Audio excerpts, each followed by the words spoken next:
Doctor സെവാർഡിൻ്റെ diary October 3. ഞാൻ റെൻഫീൽഡിൻ്റെ മുറിയിലേക്ക് ചെന്നപ്പോൾ അയാൾ ഒരു രക്തക്കളത്തിൽ കമിഴ്ന്നു കിടക്കുകയായിരുന്നു. എടുത്തു പൊക്കാനായി ഞാൻ അരികിലേക്ക് ചെന്നു. എന്തോ ഭയങ്കരമായൊരു മുറിവ് പറ്റിയിരിക്കുന്നു. മുഖമാകെ ചതഞ്ഞിട്ടുണ്ട്. ആ മുറിവിൽ നിന്നാണ് രക്തം വാർന്നൊഴുകുന്നത്.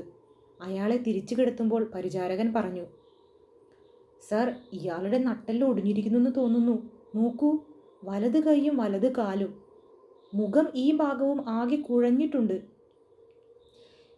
എങ്ങനെയാണ് ഇത്തരമൊന്ന് സംഭവിച്ചത് എന്നാണ് പരിചാരകന്റെ അത്ഭുതം.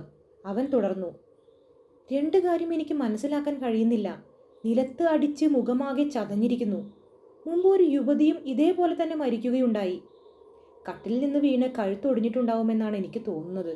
പക്ഷേ മുതുകിൽ ഒടിഞ്ഞിട്ടുണ്ടെങ്കിൽ എങ്ങനെയാണ് തല കുത്തി വീഴുന്നത്? അല്ലെങ്കിൽ വീഴുന്നതിന് മുമ്പായി തന്നെ മുഖം ഇങ്ങനെയായിട്ടുണ്ടാവുമോ? ഞാൻ അവനോട് പോയി ഒട്ടും താമസിയാതെ വാൻ ഹെൽസിങ്ങിനെ കൂട്ടിക്കൊണ്ടുവരാൻ ആവശ്യപ്പെട്ടു. അവൻ ഓടി. താമസിയാതെ പ്രൊഫസർ വന്നു. ഒരു നിമിഷം റെൻഫീൽഡിൻ്റെ നേരെ സൂക്ഷിച്ചു നോക്കിയ ശേഷം അദ്ദേഹം എൻ്റെ നേരെ തിരിഞ്ഞു. എൻ്റെ ചിന്തയും അദ്ദേഹത്തിന് മനസ്സിലായതുപോലെ തോന്നി. അദ്ദേഹം പറഞ്ഞു, ഹാ, ഖേദകരമായ ഒരു അപകടം. അയാളെ നല്ലപോലെ ശുശ്രൂഷിക്കേണ്ടി വരും.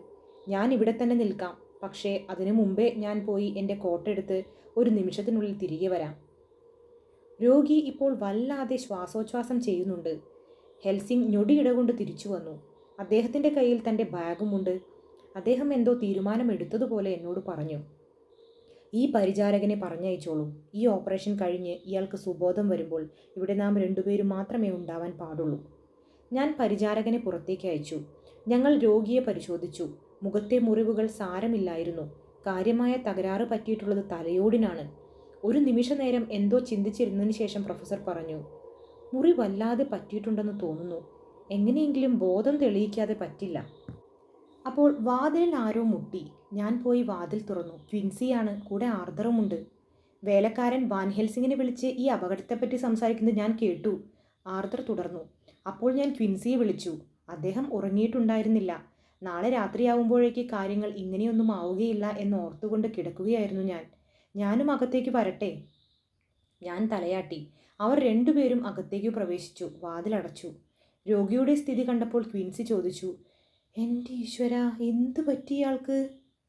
ഞാൻ സംഭവങ്ങൾ ചുരുക്കി വിവരിച്ചു. ഓപ്പറേഷൻ നടത്തിയാൽ അധികനേരം കഴിയുന്നതിന് മുമ്പായി സുബോധം വന്നേക്കും. ഞങ്ങൾ ഏവരും രോഗിയെ ശ്രദ്ധിച്ചുകൊണ്ടിരുന്നു. സമയം ഇഴഞ്ഞിഴഞ്ഞാണ് നീങ്ങുന്നത്. എൻ്റെ ഹൃദയം പിടയ്ക്കുകയായിരുന്നു. വാൻ ഹെൽസിങ്ങിൻ്റെ മുഖഭാവവും വല്ലാതായിരുന്നു. റെൻഫീൽഡ് എന്താണ് സംസാരിക്കുകയെന്ന് എനിക്ക് ഭയമായി. മരണശയ്യയിലെ മൂകമായ ഭീകരത അവിടെ തങ്ങി നിന്നു. സാധു മനുഷ്യൻ നീട്ടി നീട്ടി ശ്വാസം കഴിക്കാൻ തുടങ്ങി. ഓരോ നിമിഷവും അയാൾ ഇപ്പോൾ കണ്ണുമിഴിക്കുമെന്ന് തോന്നി. പക്ഷേ ദീർഘമായി ശ്വസിച്ച് വീണ്ടും ബോധശൂന്യതയിലേക്ക് താഴുകയാണ്. എനിക്ക് എൻ്റെ ഹൃദയം മിടിക്കുന്നത് വ്യക്തമായി കേൾക്കുന്നുണ്ടെന്ന് തോന്നി. ആ നിശബ്ദത വേദനാജനകമായിരുന്നു. ഞാൻ എൻ്റെ സുഹൃത്തുക്കളെ ഓരോരുത്തരെയും മാറി മാറി നോക്കി. ഓരോരുത്തരുടെയും മുഖം ചുവന്നിരിക്കുന്നു. എൻ്റെ മാതിരി തന്നെ അവർ ഓരോരുത്തരും വിഷമിക്കുന്നുണ്ട്. രോഗി കൂടുതൽ അനക്കമറ്റു തുടങ്ങി. ഇനി ഏത് നിമിഷത്തിലും അയാൾ മരിക്കാം. ഞാൻ പ്രൊഫസറുടെ മുഖത്തേക്ക് നോക്കി. ഞങ്ങളുടെ കണ്ണുകൾ തമ്മിൽ ഇടഞ്ഞു. അദ്ദേഹം മെല്ലെ പറഞ്ഞു, സമയം പാഴാക്കാനില്ല. ഇയാളുടെ ഓരോ വാക്കും വളരെയധികം ജീവിതങ്ങളെ രക്ഷിക്കാൻ ഉതകിയേക്കാം. ഇവിടെ നിൽക്കുമ്പോൾ എനിക്ക് അതാണ് തോന്നുന്നത്. കുന്തമുനയിൽ കിടന്ന് പിടയ്ക്കുന്ന ഒരാത്മാവാണിത്. നമുക്ക് ഇയാളുടെ ചെവിയുടെ മുകളിലായി ഒന്ന് കുത്തിവെക്കാം. ഉടനെ തന്നെ അദ്ദേഹം കുത്തിവെച്ചു. രോഗി കുറച്ചു നേരം കൂടി യാതൊരു വ്യത്യാസവും ഇല്ലാതെ ശക്തിയായി ശ്വാസോച്ഛ്വാസം ചെയ്തുകൊണ്ട് കിടന്നു. പെട്ടെന്ന് അയാൾ കണ്ണു തുറന്നു. ആ കണ്ണുകളിൽ വേദനയൂറുന്ന ഒരു നിസ്സഹായത നിഴലിച്ചിരുന്നു. കുറച്ചു നേരം അങ്ങനെ തന്നെ തുടർന്നു. പിന്നീട് ആ കണ്ണുകളിൽ അത്ഭുതം വിടർന്നു. ആശ്വാസത്തോടെ അയാൾ ദീർഘമായി ശ്വസിച്ചു. ഒന്നനങ്ങിക്കൊണ്ട് അയാൾ പറഞ്ഞു, എനിക്ക് സുഖമാവും ഡോക്ടർ. അവരോട് എൻ്റെ ചങ്ങലയഴിക്കാൻ പറയൂ. ഞാനൊരു ഭയങ്കരമായ പേടിസ്വപ്നം കണ്ടു. അതെന്നെ ആകെ തളർത്തിക്കളഞ്ഞു. എനിക്ക് അനങ്ങുവാൻ പോലും വയ്യ. എൻ്റെ മുഖത്ത് എന്താണ് പറ്റിയത്? വല്ലാതെ വിങ്ങിയിരിക്കുന്നുവല്ലോ. അയാൾ തല തിരിക്കാൻ ശ്രമിച്ചു നോക്കിയെങ്കിലും കഴിഞ്ഞില്ല. അപ്പോൾ വാൻ ഹെൽസിംഗ് ഗൗരവസ്വരത്തിൽ പറഞ്ഞു, റെൻഫീൽഡ്, എന്താണ് സ്വപ്നം കണ്ടതെന്ന് പറയൂ. പ്രൊഫസറുടെ ശബ്ദം കേട്ടപ്പോൾ അയാളുടെ മുഖം വികസിച്ചു. അത് ഡോക്ടർ വാൻ ഹെൽസിംഗ് ആണ്. അദ്ദേഹം ഇവിടെയുള്ളത് എത്ര നന്നായി. എനിക്കല്പം വെള്ളം തരൂ. എൻ്റെ ചുണ്ടുകൾ വരളുന്നു. എന്നാൽ ഞാൻ എല്ലാം പറയാൻ ശ്രമിക്കാം. ആ സ്വപ്നം അയാൾ വീണ്ടും ബോധശൂന്യതയിലേക്ക് താഴുകയായിരുന്നു.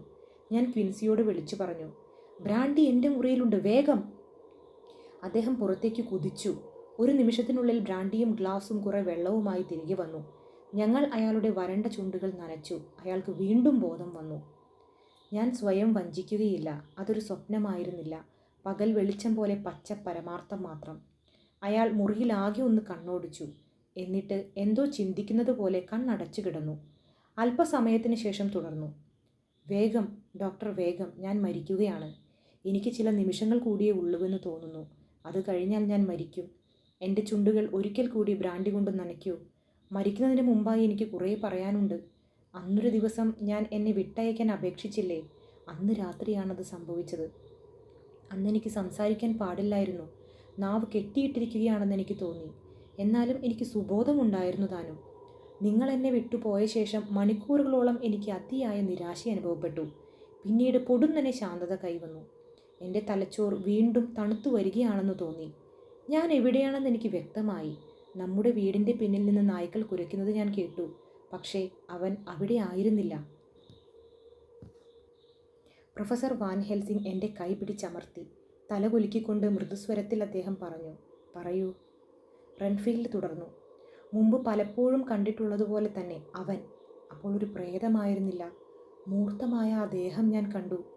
കോപാകുലനായ ഒരാളുടേതു മാതിരി ആ കണ്ണുകൾ ജ്വലിക്കുകയായിരുന്നു. തൻ്റെ രക്തം പൂണ്ട വായ തുറന്ന് അവൻ അട്ടഹസിച്ച് ചിരിച്ചു.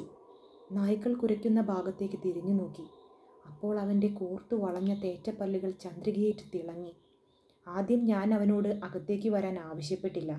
അവൻ്റെ ആവശ്യം അതായിരുന്നെന്ന് എനിക്കറിയാം. ഇത്രയും കാലം അവൻ എന്നോട് ആവശ്യപ്പെട്ടു വന്നതും അതുതന്നെയാണ്.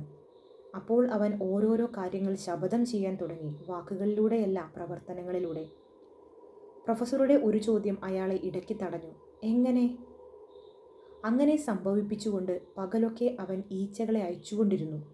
വലിയ വലിയ കൂറ്റൻ ഈച്ചകൾ. രാത്രി മുഴുത്ത പാറ്റകൾ. അവയ്ക്ക് തലയോടും വാരിയലുകളുമൊക്കെ ഉണ്ടായിരുന്നു. പിന്നീട് അവൻ മന്ത്രിക്കാൻ തുടങ്ങി. എലികൾ, എലികൾ, എലികൾ. 100 കണക്കിൽ, 1000 കണക്കിൽ, 10,000 ജീവൻ തുടിക്കുന്നവ. അവയെ തിന്നാൻ നായ്ക്കളും പൂച്ചകളും. എല്ലാം ജീവൻ തുടിക്കുന്നവ. കൊല്ലങ്ങളോളം ആയുർദൈർഘ്യമുള്ള ചൂട് രക്തമുള്ളവ. തുച്ഛമായ ഈ ഈച്ചകളല്ല. ഞാൻ അവനെ നോക്കി ചിരിക്കുകയാണ് ചെയ്തത്. അവനൊന്നും ചെയ്യാൻ കഴിയുകയില്ല എന്ന് ഞാൻ വിശ്വസിച്ചു.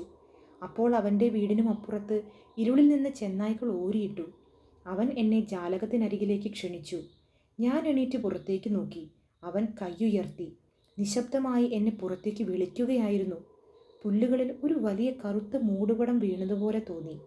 അത് ക്രമേണ കത്തിജ്വലിക്കുന്ന തീനാളങ്ങളായി മാറി. അപ്പോൾ അവൻ കോടമഞ്ഞിനെ ഇടത്തോട്ടും വലത്തോട്ടും ഉലച്ചു. അവിടെ 1000 എലികൾ. അവയുടെ കണ്ണുകൾ തീക്കനൽ പോലെ ജ്വലിക്കുന്നുണ്ടായിരുന്നു. അവൻ്റെ കണ്ണുകൾ പോലെ തന്നെ, ചെറിയവയാണെന്ന് മാത്രം. അതിനുശേഷം അവൻ കൈയുയർത്തി. അവയൊക്കെ നിന്നു. അപ്പോൾ അവൻ പറയുന്നതായി തോന്നി, ഹാ, നീ എന്നെ അനുസരിക്കുകയും എന്നെ ആരാധിക്കുകയും ചെയ്യുകയാണെങ്കിൽ ഈ എലികളൊക്കെ നിനക്കുള്ളതാണ്. അവ നിനക്ക് യുഗങ്ങളോളം ആയുസ് നൽകും. രക്തം പുരണ്ട പോലെ ചുവന്ന ഒരു മേഘശകലം എൻ്റെ കണ്ണുകളുടെ വളരെ അരികിലോളം വന്നതായി തോന്നി. എന്താണ് ചെയ്യുന്നതെന്ന് എനിക്ക് തന്നെ അറിയുകയില്ലായിരുന്നു. സ്വയം വിസ്മരിച്ച പോലെ ഞാൻ വാതിലിൻ്റെ സാക്ഷ നീക്കിക്കൊണ്ട് പറഞ്ഞു, പ്രഭോ, വന്നാലും. അപ്പോൾ ആ എലികളെല്ലാം അപ്രത്യക്ഷമായി. വാതിൽ ഒരു ചെറിയ വിടവിനു മാത്രമേ തുറന്നിട്ടുണ്ടായിരുന്നുള്ളൂ. എങ്കിലും അവൻ ആ വിടവിലൂടെ അകത്ത് പ്രവേശിച്ചു. വാതിലിൻ്റെ ചേർപ്പിലുള്ള നേരിയ വിടവിലൂടെ പൂനിലാവ് മുറിയിലേക്ക് കടക്കുന്നത് പോലെയാണ് അവൻ അകത്ത് കടന്നത്. അയാൾ നിർത്തി. ആ സ്വരം കൂടുതൽ ക്ഷീണിച്ചു പോയിരുന്നു. ഞാൻ ബ്രാൻഡി എടുത്ത് അയാളുടെ ചുണ്ടുകൾ നനച്ചു. അയാൾ കണ്ണടച്ച് കിടന്ന് ചിന്തിക്കുകയാണെന്ന് തോന്നി. ഞാൻ അയാളെ വിളിക്കാൻ ഭാവിച്ചു. പക്ഷേ അപ്പോഴേക്കും വാൻ ഹെൽസിംഗ് പറഞ്ഞു, വേണ്ട, അയാളെ തടയണ്ട. തടഞ്ഞാൽ ഒരു പക്ഷേ അയാൾക്ക് വീണ്ടും തുടരാൻ കഴിഞ്ഞില്ലെന്ന് വരും. അപ്പോഴേക്കും അയാൾ തുടർന്നു, നിത്യേന ഞാൻ അവനെയും കാത്തിരുന്നു. പക്ഷേ അവൻ എനിക്ക് യാതൊന്നും കൊടുത്തയച്ചില്ല, ഒരു ഈച്ച കുഞ്ഞിനെ പോലും. ജനൽ അടച്ചിട്ടിരിക്കുകയായിരുന്നുവെങ്കിലും അവൻ അതിൻ്റെ ചെറിയ വിടവിലൂടെ അകത്ത് കടന്നു വന്നു. എനിക്ക് അവൻ്റെ നേരെ അതിയായ കോപം തോന്നി. അവൻ എൻ്റെ നേരെ ഫൂ എന്ന് തുപ്പി. വെളുവെളുത്ത ആ മുഖത്ത് തീജ്വാല പോലെ തിളങ്ങുന്ന 2 കണ്ണുകൾ. എൻ്റെ നേരെ നോക്കിയ ശേഷം ഈ കെട്ടിടമെല്ലാം അവൻ്റെ സ്വന്തമാണെന്ന പോലെ എന്നെ തീരെ അവഗണിച്ചുകൊണ്ട് അവൻ നടക്കാൻ തുടങ്ങി. എനിക്കവനെ പിടിക്കാൻ കഴിഞ്ഞില്ല. അപ്പോൾ എങ്ങനെയോ മീന മുറിയിലേക്ക് കടന്നു വന്നതായി എനിക്ക് തോന്നി. പെട്ടെന്ന് കട്ടിലിന്മേൽ ഇരുന്നിരുന്ന രണ്ടുപേരും അയാളുടെ തലപ്പക്കലായി വന്നു നിന്നു. അയാൾക്ക് അവരെ കാണാൻ കഴിയില്ലെങ്കിലും ഇപ്പോൾ അയാൾ സംസാരിക്കുന്നത് അവർക്ക് വ്യക്തമായി കേൾക്കാം. പ്രൊഫസറുടെ മുഖം കൂടുതൽ ഗൗരവപൂർണമായി. ഇന്ന് വൈകുന്നേരം മീന എന്നെ കാണാൻ വന്നു. അവർ തീരെ മാറിക്കഴിഞ്ഞിരുന്നു. ഇത്രയുമായപ്പോൾ ഞങ്ങൾ ഏവരും വല്ലാതായി. പക്ഷെ യാതൊന്നും ഉച്ചരിച്ചില്ല. അയാൾ തുടർന്നു. അവർ സംസാരിച്ചപ്പോഴേ അവരിവിടെയുള്ള വിവരം ഞാൻ അറിഞ്ഞുള്ളൂ. വിളറി വെളുത്ത ആൾക്കാരെ എനിക്ക് തീരെ താല്പര്യമില്ല. ഏറ്റിയാൽ രക്തം തെറിക്കുന്നവരെ മാത്രമേ എനിക്കിഷ്ടമുള്ളൂ. അവരുടെ ദേഹത്തിൽ നിന്നാകട്ടെ രക്തം മുഴുവനും വാർന്നൊഴുകിപ്പോയി കഴിഞ്ഞിരുന്നു. ആ സന്ദർഭത്തിൽ ഞാൻ അതിനെപ്പറ്റി ഓർത്തില്ല. പക്ഷേ അവർ പോയി കഴിഞ്ഞപ്പോൾ ഞാൻ അതിനെപ്പറ്റി ചിന്തിച്ചു. എനിക്ക് കാര്യം മനസ്സിലായി. അവരുടെ ജീവൻ കൂടി ഊറ്റി ഊറ്റി കുടിക്കുകയാണ്. ഞങ്ങൾ ഓരോരുത്തരും ഞെട്ടിവിറച്ചു. പക്ഷെ യാതൊന്നും ശബ്ദിച്ചില്ല. അയാൾ വീണ്ടും തുടർന്നു. അതുകൊണ്ട് ഇന്ന് രാത്രി അവൻ വന്നപ്പോൾ ഞാൻ അവനെയും പ്രതീക്ഷിച്ചിരിക്കുകയായിരുന്നു. മഞ്ഞുതരികൾ അകത്തേക്ക് അടിച്ചു വരാൻ തുടങ്ങി. ഞാൻ ശക്തിയായി പിടിച്ചു ഞെരിച്ചു. ഭ്രാന്തന്മാർക്ക് അസാധാരണമായ ദേഹബലമുണ്ടാവുമെന്ന് ഞാൻ കേട്ടിട്ടുണ്ട്. ചില സന്ദർഭങ്ങളിലെങ്കിലും ഞാനും ഒരു ഭ്രാന്തനാണ്. എൻ്റെ കരുത്തു മുഴുവനും തന്നെ ഉപയോഗിക്കാൻ തീരുമാനിച്ച് ഞാൻ മുറുകെ പിടിച്ചു. ഇനി അവൻ അവളുടെ ജീവരക്തം ഊറ്റിക്കുടിക്കരുതെന്ന് ഞാൻ തീരുമാനിച്ചു. അതിനാൽ അവൻ്റെ കണ്ണു തുറിച്ച് അവയിൽ തീക്ഷ്ണങ്ങളായ തീജ്വാലകൾ ആളുന്നതുവരെ ഞാൻ പിടിച്ചു ഞെരിച്ചു. ആ കണ്ണുകളിലെ തീനാളങ്ങൾ എന്നിലേക്ക് തറച്ചു കയറി. എൻ്റെ ദേഹബലം മഞ്ഞുപോലെ ഉരുകാൻ തുടങ്ങി. അവൻ വഴുതി മാറി. ഞാൻ വിടാതെ പിടിക്കാൻ ശ്രമിച്ചു. അപ്പോൾ അവൻ എന്നെ പൊക്കിയെടുത്ത് നിലത്തടിച്ചു. എൻ്റെ മുന്നിൽ രക്തവർണമായ ഒരു മേഘശകലമുണ്ടായിരുന്നു. ഇടിനാദം പോലെ ഭയങ്കരമായ ഒരു ശബ്ദവും ഞാൻ കേട്ടു. മഞ്ഞുകണങ്ങൾ വാതിലിനിടയിലൂടെ പുറത്തേക്ക് പോയി. അയാളുടെ സ്വരം തളർന്ന് കുഴഞ്ഞു വന്നു. ആ ശ്വാസഗതിക്ക് വേഗം കൂടി. വാൻ ഹെൽസിംഗ് എഴുന്നേറ്റ് നിന്നു. ഏറ്റവും വലിയ ദുരന്തം നമുക്കിപ്പോൾ മനസ്സിലായി, അദ്ദേഹം തുടർന്നു. അവൻ ഇവിടെ തന്നെയുണ്ട്. അവൻ്റെ ഉദ്ദേശവും വ്യക്തമാണ്. ഇനി വൈകിക്കേണ്ട. കഴിഞ്ഞ രാത്രിയിലത്തെ പോലെ തന്നെ നമുക്ക് ആയുധങ്ങളൊക്കെ ധരിക്കേണ്ടിയിരിക്കുന്നു. ഇനി സമയം കളയാനില്ല.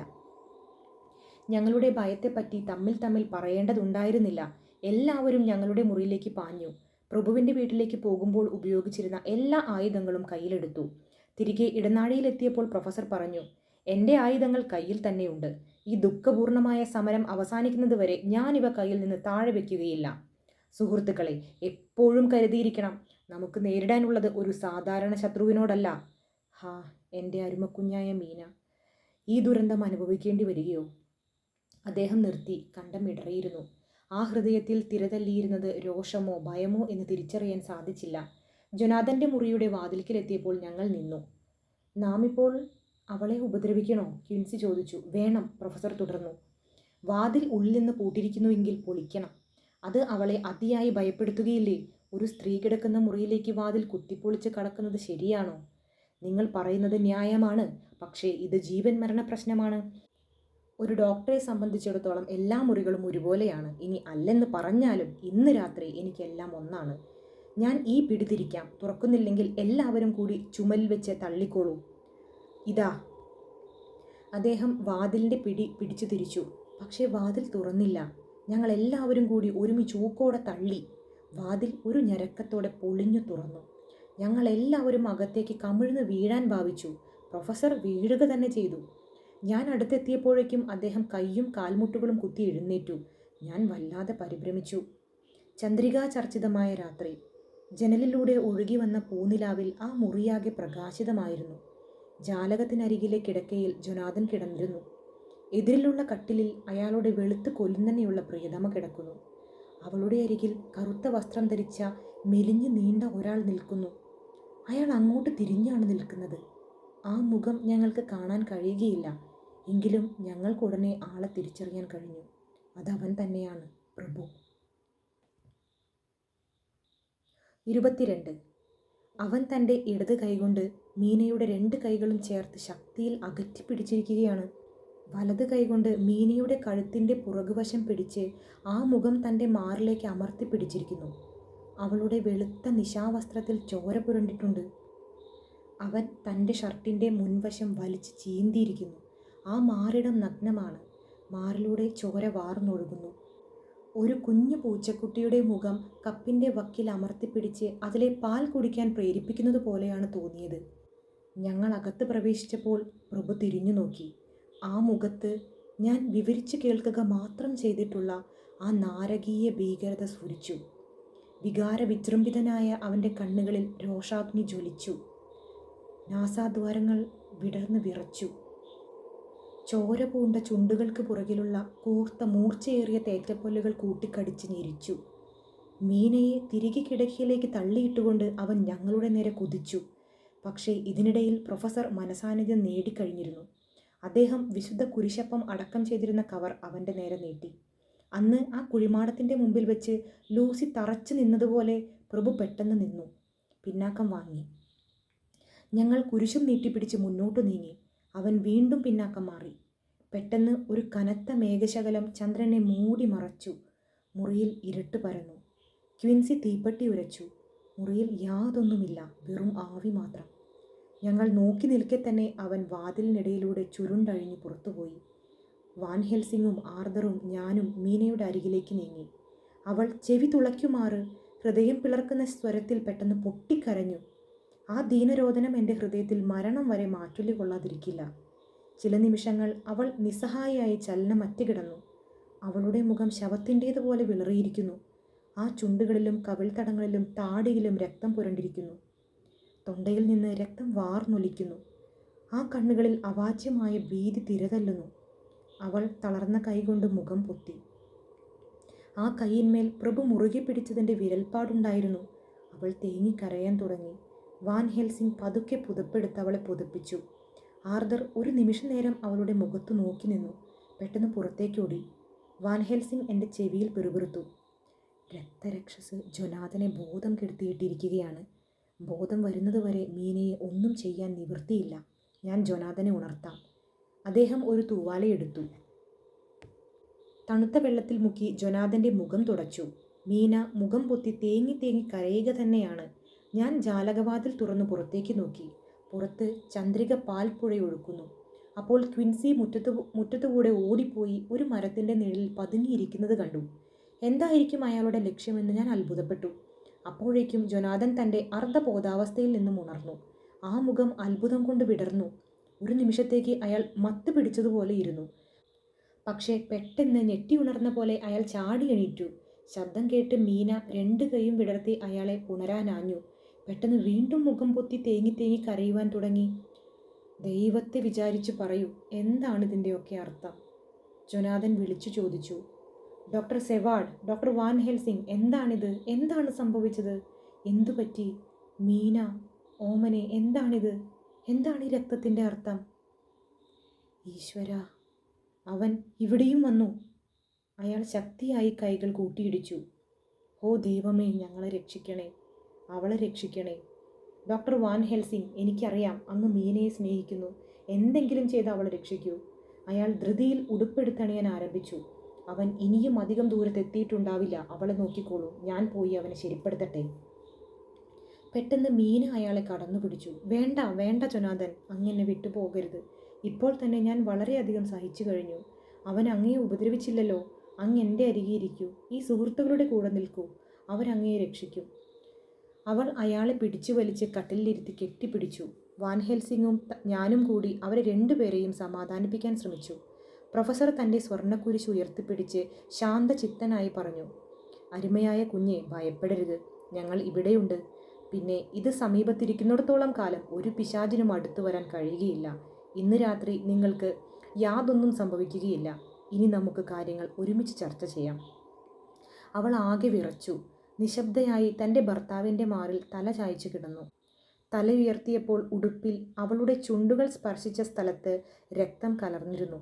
തൊണ്ടയിൽ നിന്ന് രക്തമൊലിച്ചതും വെള്ളവസ്ത്രത്തെ പങ്കിലമാക്കിയിരുന്നു. അത് കണ്ടപ്പോൾ അവൾ ഞെട്ടിത്തെറിച്ചു. ദീനരോധനത്തോടെ അവൾ ശ്വാസം മുട്ടുന്ന സ്വരത്തിൽ പിറുപിറുത്തു. കളങ്കം, കളങ്കം, ഞാൻ പങ്കിലയായിരിക്കുന്നു. അങ്ങയെ സ്പർശിക്കാനോ ചുംബിക്കാനോ ഞാൻ അനർഹയായിരിക്കുന്നു. ഹോ, ഇപ്പോൾ ഞാനാണ് അങ്ങയുടെ ഏറ്റവും വലിയ ശത്രു. അസംബന്ധം മീന, എനിക്കിത് കേൾക്കാൻ വയ്യ. നമ്മെ തമ്മിൽ അകറ്റുവാൻ തക്കവണ്ണം ഞാൻ എന്തെങ്കിലും പറയുകയോ പ്രവർത്തിക്കുകയോ ചെയ്തിട്ടുണ്ടെങ്കിൽ ദൈവം എന്നെ എങ്ങനെ വേണമെങ്കിലും ശിക്ഷിച്ചു കൊള്ളട്ടെ. അയാൾ അവളെ കോരിയെടുത്ത് മാറിൽ ചേർത്തു. അവൾ തളർന്നു കിടന്ന് തേങ്ങി. അയാൾ തലചെരിച്ച് ഞങ്ങളെ നോക്കി. ക്രമേണ അവളുടെ തേങ്ങൽ കേൾക്കായി. ഗദ്ഗദത്തോടെ അയാൾ പറഞ്ഞു, ഡോക്ടർ സെവാർഡ്, എന്താണ് സംഭവിച്ചതെന്ന് പറയൂ. ഞാൻ എല്ലാം വ്യക്തമായി അറിയുന്നത് കൂടുതൽ നന്നാവുകയുള്ളൂ. തുറന്നു പറയൂ. ഞാൻ എല്ലാ കാര്യങ്ങളും വിശദമായി അയാളെ പറഞ്ഞു ധരിപ്പിച്ചു. ആ കണ്ണുകളിൽ രോഷം ജ്വലിച്ചു. അപ്പോഴും അയാളുടെ കൈകൾ മാറിൽ അടക്കി പിടിച്ചുള്ള മീനയുടെ തല തടവിക്കൊണ്ടിരുന്നു. ക്വിൻസിയും ആർതറും വന്ന് വാതിലിൽ തട്ടി. ഞങ്ങൾ ആംഗ്യം കാണിച്ചപ്പോൾ അവർ അകത്തു വന്നു. വിഷയം മാറ്റാനായി വാൻ ഹെൽസിംഗ് അവരോട് ചോദിച്ചു, കണ്ടുവോ? ഇവിടെയെങ്ങുമില്ല. ഞാൻ മുറികളിലുമൊക്കെ നോക്കി. പഠനമുറിയിൽ അവൻ ഉണ്ടായിരുന്നു, പക്ഷേ ഞാൻ ചെന്നപ്പോഴേക്കും പോയി കഴിഞ്ഞിരുന്നു. അവൻ കിടക്കയിലേക്ക് നോക്കി. അദ്ദേഹം പെട്ടെന്ന് നിർത്തി. വാൻ ഹെൽസിംഗ് ഗൗരവത്തിൽ പറഞ്ഞു, ആർതർ, പറയൂ. ഇവിടെ ഒന്നും ഒളിച്ചു വെക്കേണ്ട ആവശ്യമില്ല. ഇപ്പോൾ എല്ലാം അറിയുകയാണ് ആവശ്യം. പറയൂ. ആർതർ തുടർന്നു. അവൻ അവിടെ വന്നിരുന്നു. ഒരു നിമിഷമേ അവിടെ തങ്ങിയിട്ടുണ്ടാവുകയുള്ളൂ. എങ്കിലും അവൻ എല്ലാം ശരിപ്പെടുത്തി.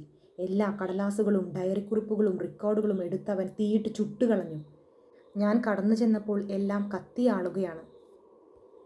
ഇത്രത്തോളമായപ്പോൾ ഞാൻ ഇടയ്ക്ക് കയറി പറഞ്ഞു, ഈശ്വരൻ നമ്മെ കൈവെടിഞ്ഞിട്ടില്ല. ഒരു കോപ്പി അലമാരയിലുണ്ട്. അദ്ദേഹം വീണ്ടും തുടർന്നു. ഞാൻ താഴത്തേക്ക് ഓടിച്ചെന്നു, പക്ഷേ അവനെ കാണാൻ കഴിഞ്ഞില്ല. ഞാൻ റെൻഫീൽഡിൻ്റെ മുറിയിൽ നോക്കി, അവിടെയുമില്ല. പക്ഷേ അദ്ദേഹം വീണ്ടും നിർത്തി. പറയൂ, ജൊനാഥൻ ഉരത്ത സ്വരത്തിൽ പറഞ്ഞു. അദ്ദേഹം ചുണ്ടുകൾ നനച്ചുകൊണ്ട് തുടർന്നു. പക്ഷേ ആ സാധു മനുഷ്യൻ മരിച്ചിരിക്കുന്നു. മീന തലയുയർത്തി ഓരോരുത്തരെയും മാറി മാറി നോക്കി. ഒരു നിമിഷത്തിനു ശേഷം അവൾ പറഞ്ഞു, ഈശ്വരേച്ഛ നിറവേറും. ആർതർ എന്തോ ഒളിക്കുന്നുണ്ടെന്ന് എനിക്ക് തോന്നി. പക്ഷേ അത് ശരിയായ കാരണം കൊണ്ടാവാം. ഞാൻ ഒന്നും പറഞ്ഞില്ല. വാൻ ഹെൽസിംഗ് ക്വിൻസിയുടെ നേരെ തിരിഞ്ഞു ചോദിച്ചു, ക്വിൻസി, താങ്കൾക്ക് എന്തെങ്കിലും പറയാനുണ്ടോ? അല്പം, അദ്ദേഹം തുടർന്നു. പക്ഷേ ഇപ്പോൾ പറയുവാൻ വയ്യ. പ്രഭു ഇവിടെ നിന്ന് പുറത്തു കടക്കുമ്പോൾ എവിടേക്കാണ് പോകുന്നതെന്ന് അറിയുന്നത് നന്നായിരിക്കുമെന്ന് എനിക്ക് തോന്നി. ഞാനവനെ കണ്ടില്ല. പക്ഷേ റെൻഫീൽഡിൻ്റെ ജനലരികിൽ നിന്ന് ഒരു വലിയ കടവാതിൽ ചിറകടിച്ചുയർന്ന് പടിഞ്ഞാറോട്ട് പാറിപ്പോയി. ഏതെങ്കിലും ഒരു രൂപത്തിൽ അവൻ കാർഫാക്സിലേക്ക് തിരികെ വരാതിരിക്കില്ലെന്ന് ഞാൻ ഉറപ്പിച്ചു. പക്ഷേ അവൻ മറ്റൊരു മാർഗമാണ് സ്വീകരിച്ചത്. ഇന്ന് രാത്രി ഇനി അവൻ തിരികെ വരില്ല. കാരണം കിഴക്ക് വെള്ള കീറി തുടങ്ങി. നേരം പുലരാറായി. നമുക്കിനി നാളെ നോക്കാം. പല്ല് കടിച്ചുകൊണ്ടാണ് അയാൾ അവസാനത്തെ വാക്കുകൾ ഉച്ചരിച്ചത്. തെല്ല് നേരത്തേക്ക് ആരും ഒന്നും സംസാരിച്ചില്ല. ഞങ്ങളുടെ ഹൃദയം മിടിക്കുന്നത് വ്യക്തമായി കേൾക്കാമായിരുന്നു. അപ്പോൾ മീനയുടെ മേൽ സ്നേഹത്തോടെ കൈവച്ചുകൊണ്ട് വാൻ ഹെൽസിംഗ് പറഞ്ഞു, ഇപ്പോൾ മീന, എൻ്റെ അരുമക്കുഞ്ഞെ, വ്യക്തമായി പറയൂ, എന്താണ് സംഭവിച്ചത്? നിന്നെ വേദനിപ്പിക്കുന്നത് എനിക്കിഷ്ടമല്ലെന്ന് ഈശ്വരൻ അറിയാം. പക്ഷേ നമുക്കെല്ലാം അറിഞ്ഞിരുന്നേ പറ്റൂ. ഇനി കാര്യങ്ങളൊക്കെ എന്നത്തേക്കാളും വേഗത്തോടെ ചെയ്തു തീർക്കേണ്ടിയിരിക്കുന്നു. പകൽ അടുത്തെത്തിയിരിക്കുകയാണ്. ഇന്ന് സൂര്യൻ അസ്തമിക്കുന്നതിന് മുമ്പ് എല്ലാം അവസാനിക്കണം. പാവം മീന ആകെ വിറച്ചു. തൻ്റെ ഭർത്താവിൻ്റെ മാറിലേക്ക് കുറേ കൂടി പറ്റിച്ചേർന്ന് കിടന്നു. പിന്നീട് അവൾ തലയുയർത്തി. ഒരു കൈ വാൻ ഹെൽസിങ്ങിൻ്റെ നേരെ നീട്ടി. അദ്ദേഹം തൻ്റെ കൈ ആ കൈകളിൽ വെച്ചു. അവൾ ഹൃദ്യമായി ആ കൈ ചുംബിച്ചു. വിടാതെ മുറുകെ പിടിച്ചുകൊണ്ടിരിക്കുകയും ചെയ്തു. മറ്റേ കൈകൊണ്ട് അവൾ തൻ്റെ ഭർത്താവിനെ ചുറ്റിപ്പിടിച്ചിരിക്കുകയായിരുന്നു. തെല്ല് നേരം ആലോചിച്ച ശേഷം അവൾ പറഞ്ഞു, അങ്ങ് തന്നിരുന്ന ആ ഉറക്ക ഗുളിക ഞാൻ കഴിച്ചു. പക്ഷേ വളരെ നേരത്തേക്ക് അത് തീരെ പ്രവർത്തിച്ചില്ല. എനിക്ക് കൂടുതൽ ഉണർവ് ലഭിക്കുന്നതായി തോന്നി. ക്രമേണ ഭീതിതമായ ആയിരം ചിന്തകൾ എൻ്റെ ഹൃദയതലത്തിൽ കുമിഞ്ഞുകൂടാൻ തുടങ്ങി. ഒക്കെയും മരണത്തെയും രക്തരക്ഷസുകളെയും രക്തത്തെയും വേദനയെയും ഭയാനകതകളെയും സംബന്ധിച്ചുള്ള ചിന്തകൾ. അപ്പോൾ ആ മരുന്നിന് പ്രവർത്തനശക്തി കിട്ടാൻ ഞാൻ ബോധപൂർവം പരിശ്രമിക്കേണ്ടി വരുമെന്ന് എനിക്ക് തോന്നി. ഞാൻ ഉറക്കത്തെ ധ്യാനിച്ച് കിടന്നു. അധികം താമസിയാതെ ഞാൻ ഉറങ്ങിപ്പോയെന്ന് തോന്നുന്നു. ജൊനാഥൻ വന്നതും കിടന്നതും ഒന്നും ഞാൻ അറിഞ്ഞില്ല. മുറിയിൽ അന്ന് കണ്ടതുപോലെ തന്നെയുള്ള പൊടിമഞ്ഞുണ്ടായിരുന്നു. ഓ, അതിനെപ്പറ്റി നിങ്ങൾക്ക് അറിഞ്ഞുകൂടാ. അതെൻ്റെ ഡയറിയിലുണ്ട്. ഞാനത് പിന്നീട് കാണിച്ചു തരാം. അന്നത്തെ അതേ ഭയം എന്നെ തളർത്തുകയാണെന്നും ആരോ അരികെയുണ്ടെന്നും എനിക്ക് തോന്നി. ഞാൻ ജൊനാഥനെ ഉണർത്താൻ ശ്രമിച്ചു നോക്കി. പക്ഷേ അദ്ദേഹം ഗാഢനിദ്രയിലായിരുന്നു. ഉറക്കുഗുളിക കഴിച്ചത് അദ്ദേഹമാണെന്ന് തോന്നി. ഞാൻ അദ്ദേഹത്തെ കുലുക്കി വിളിച്ചു. പക്ഷെ അദ്ദേഹം ഉണർന്നില്ല. ഇതെന്നെ വല്ലാതെ ഭയപ്പെടുത്തി. ഞാൻ കാതരയായി ചുറ്റും നോക്കി. അപ്പോൾ എൻ്റെ ഹൃദയം കൂടി മരവിച്ചുപോയി. കട്ടിലിന് തൊട്ടരികിലായി മഞ്ഞിൽ നിന്ന് ഇറങ്ങി വന്നതോ അതോ ആ മഞ്ഞ് തന്നെ രൂപം കൊണ്ടതോ എന്നറിയാൻ കഴിയാതെ നീണ്ടു മെലിഞ്ഞൊരു രൂപം നിൽക്കുന്നുണ്ടായിരുന്നു. ഒരു ഇരുണ്ട വസ്ത്രം കൊണ്ട് ദേഹമാസകലം മൂടിയിട്ടുണ്ട്. മറ്റുള്ളവരുടെ വിവരണങ്ങൾ വായിച്ചിരുന്നതുകൊണ്ട് എനിക്കവനെ പെട്ടെന്ന് മനസ്സിലായി. മെഴുകുപോലെ വെളുത്ത മുഖം, നീണ്ടുയർന്ന മൂക്ക്, ചുവന്ന് വിടർന്ന ചുണ്ടുകൾ, അവയ്ക്കിടയിൽ വെളിയിൽ കാണത്തക്ക വിധമുള്ള കൂർത്തു വളഞ്ഞ ദംഷ്ട്രകൾ. മുമ്പ് വൈറ്റ് ബീയിലെ പള്ളിയിൽ വെച്ച് ഒരു സായം സന്ധ്യയ്ക്ക് ഞാൻ കണ്ടിട്ടുള്ള തീയാളുന്ന അതേ കണ്ണുകൾ. ഒരു നിമിഷത്തേക്ക് എൻ്റെ ഹൃദയം നിശ്ചലമായി. ഞാൻ പൊട്ടിക്കരയുമായിരുന്നു. പക്ഷേ ഞാനാകെ അവശയായി തളർന്നു കഴിഞ്ഞിരുന്നു. പിന്നീട് ജൊനാഥനെ ചൂണ്ടിക്കൊണ്ട് മന്ത്രിക്കുന്ന തുളച്ചു കയറുന്ന സ്വരത്തിൽ അവൻ പറഞ്ഞു, നിശബ്ദം. ഒച്ചയുണ്ടാക്കിയാൽ ഞാൻ അവനെ എടുത്ത് നിന്റെ കൺമുമ്പിൽ വെച്ച് നിലത്തടിച്ച് തലച്ചോർത്തെറിപ്പിക്കും. എനിക്ക് അനങ്ങാൻ തന്നെ കഴിഞ്ഞില്ല. നിന്നാസൂചകമായ ഒരു പുഞ്ചിരിയോടെ അവൻ തൻ്റെ ചുമലിൽ കൈവച്ച് അമർത്തിപ്പിടിച്ചു. മറ്റേ കൈകൊണ്ട് എൻ്റെ തൊണ്ടയിൽ പിടിച്ച് ഉടുപ്പിൻ്റെ കുടുക്കഴിച്ചു. അവൻ പറഞ്ഞു, ആദ്യമായി എൻ്റെ പരിശ്രമങ്ങൾക്ക് ഒരു ചെറിയ സമ്മാനം വേണം. നിനക്ക് തകരാറൊന്നും സംഭവിക്കുകയില്ല. നിന്റെ ഞരമ്പുകൾ എൻ്റെ ദാഹം തീർക്കുന്നത് ഇത് ആദ്യത്തെയോ രണ്ടാമത്തെയോ തവണയല്ലല്ലോ. ഞാൻ അമ്പരന്നുപോയി. അത്ഭുതം തന്നെയെന്ന് പറയാം. എനിക്ക് അവനെ തടയാൻ തോന്നിയില്ല. ആ പാപി തൻ്റെ ഇരയെ തൊടുമ്പോഴൊക്കെ ഒരുപക്ഷെ ഇങ്ങനെയായിരിക്കാം. ഹോ ഈശ്വര! അവൻ ശപിക്കപ്പെട്ട ചുണ്ടുകൾ എൻ്റെ തൊണ്ടയിൽ ചേർത്തു. ജൊനാഥൻ ഞരങ്ങി. അവൾ അയാളെ ബലമായി ചേർത്ത് പിടിച്ചു. അയാളുടെ കണ്ണുകളിലേക്ക് വേദനയോടെ നോക്കി. അവൾ തുടർന്നു, എൻ്റെ ശക്തി ഒഴുകിപ്പോകുന്നത് പോലെ തോന്നി. ബോധം കെടുകയായിരുന്നു. എത്ര നേരം കഴിഞ്ഞുവെന്ന് എനിക്ക് അറിഞ്ഞുകൂടാ. അവൻ തൻ്റെ കുൽസിതമായ ചുണ്ടുകൾ എടുക്കാൻ വളരെയധികം താമസിച്ചുവെന്നാണ് എനിക്ക് തോന്നിയത്. ചുടുരക്തം ഇറ്റുവീഴുന്നത് ഞാൻ കണ്ടു. അതിൻ്റെ ഓർമ്മ അവളെ ബോധശൂന്യയാക്കുന്നത് പോലെ തോന്നി. ജൊനാഥൻ പിടിച്ചില്ലായിരുന്നെങ്കിൽ അവൾ താഴെ വീഴുമായിരുന്നു. വളരെയധികം വിഷമം സഹിച്ചാണ് അവൾ സ്വയം നിയന്ത്രിച്ചത്. അവൾ വീണ്ടും തുടർന്നു. പിന്നീടവൻ അപഹാസസൂചകമായ സ്വരത്തിൽ പറഞ്ഞു, ഇനി എനിക്കറിയാം, മറ്റുള്ളവരെ പോലെ നീയും എനിക്കെതിരായി പ്രവർത്തിക്കും. എന്നെ അപകടപ്പെടുത്താനുള്ള ആ മനുഷ്യരുടെ ശ്രമത്തിൽ നീ അവരെ സഹായിക്കും. എന്നെ അനുസരിക്കാതിരുന്നതിൻ്റെ ഫലം എന്താണെന്ന് നിനക്കിപ്പോഴറിയാം. മറ്റുള്ളവർക്ക് മുഴുവൻ അറിയുകയില്ല. പക്ഷേ അധികം താമസിയാതെ അവരും അറിയാൻ പോവുകയാണ്. നൂറ്റാണ്ടുകളോളമായി ഒരു സാമ്രാജ്യം തന്നെ അടക്കി ഭരിച്ചു വരുന്ന എൻ്റെ നേരെയാണ് അവരുടെ കുട്ടിക്കളി. ഇതുവരെ നീ അവരുടെ ഓമനയായിരുന്നു. ഇനിമേൽ നീ എൻ്റേതാണ്. എൻ്റെ രക്തം തന്നെയാണ് നിൻ്റെ രക്തം. എൻ്റെ മാംസം തന്നെയാണ് നിൻ്റെ മാംസം. കുറച്ച് ദിവസം കൂടി നീ എൻ്റെ ദാഹശമനത്തിനുള്ള മുന്തിരിക്കുലയായിരിക്കും. അത് കഴിഞ്ഞാൽ നീയും എൻ്റെ കൂട്ടുകാരിയും സഹായിയുമായി തീരും. പക്ഷെ കഴിഞ്ഞില്ല. നീ എനിക്കെതിരായി കുറെ പ്രവർത്തിച്ചു. അതിൻ്റെ ശിക്ഷ ഇനിയും അനുഭവിച്ചേ തീരൂ. എന്നെ ആക്രമിക്കുന്നതിന് നീ സഹായിച്ചിട്ടുണ്ട്. ഇനി നീ ഞാൻ വിളിക്കുമ്പോൾ ഹാജരാവണം. ഞാൻ മനസ്സിൽ വരൂ എന്ന് വിചാരിക്കുമ്പോൾ കടലുകളും വൻകരകളും കടന്ന് നീ എൻ്റെ മുമ്പിലെത്തണം. അതിനുള്ളതാണിത്. അത്രയും പറഞ്ഞുകൊണ്ട് അവൻ തൻ്റെ ഷർട്ട് വലിച്ചു ചീന്തി. നീണ്ടു കൂർത്ത കൈനകം കൊണ്ട് അവൻ തൻ്റെ മാറ് കീറിപ്പിളർന്നു. രക്തം കുത്തിച്ചാടി ഒഴുകാൻ തുടങ്ങി. അവൻ ഇടത് കൈകൊണ്ട് എൻ്റെ കൈകൾ രണ്ടും ചേർത്ത് മുറുകെ പിടിച്ചു. മറ്റേ കൈകൊണ്ട് എൻ്റെ പിൻകഴുത്തിൽ അമർത്തിപ്പിടിച്ച് എൻ്റെ മുഖം ആ മുറിവായിലേക്ക് അമർത്തിപ്പിടിച്ചു. എനിക്ക് ഗത്യന്തരമില്ലാതായി. ഒന്നുകിൽ ശ്വാസം മുട്ടി മരിക്കുക, അല്ലെങ്കിൽ അവൻ്റെ എൻ്റെ ഈശ്വര, ഞാൻ എന്താണൊരു തെറ്റ് ചെയ്തത്? ഇങ്ങനെയൊരു ദുർവിധി വരാൻ ഞാൻ എന്താണ് ചെയ്തത്? ഈശ്വര, ഈ പാവത്തിനോട് കരുണ വേണേ. അവൾ പെട്ടെന്ന് എന്തോ കളങ്കം മായ്ച്ചു കളയാൻ എന്ന പോലെ തൻ്റെ ചുണ്ടുകൾ അമർത്തി തുടച്ചു. കിഴക്ക് ചക്രവാളം കൂടുതൽ കൂടുതൽ തെളിഞ്ഞു വന്നു. ജൊനാഥൻ ഇളകാതെ കഥ കേട്ടുകൊണ്ടിരിക്കുകയാണ്. ഭയാനകമായ ആ വിവരണം തുടർന്നുകൊണ്ടിരുന്നപ്പോൾ അയാളുടെ കണ്ണുകളിൽ ഒരു ഗൗരവഭാവം സ്ഫുരിച്ചു. ക്രമേണ ആ മുഖത്ത് പേശികൾ വലിഞ്ഞു മുറുകി. ഒരു തീരുമാനമെടുത്ത് എന്തെങ്കിലും ചെയ്യാൻ കഴിയുന്നതുവരെ ആരെങ്കിലും ഒരാൾ അവളുടെ അരികിൽ തന്നെ ഉണ്ടായിരിക്കണമെന്ന് ഞങ്ങൾ തീരുമാനിച്ചു.